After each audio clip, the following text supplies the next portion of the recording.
Já jsem třeba konkrétní případ toho, že jsem si nainstaloval na solární panely o větším výkonu, než jsem jako měl.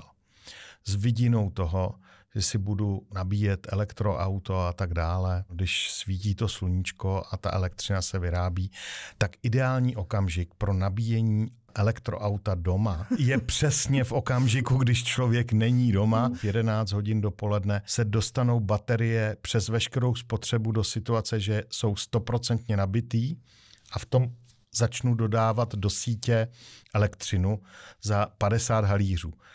V ten okamžik by bylo ideální všechnu tu elektřinu, který není málo, jde do sítě vlastně si nabít ještě do auta. A v okamžiku, kdy naopak přijedu večer, tak už se budu nabíjet z baterie, kterou ale vlastně vybíjím elektřinu, kterou bych jinak spotřeboval na tu noční spotřebu, která je jako automatická.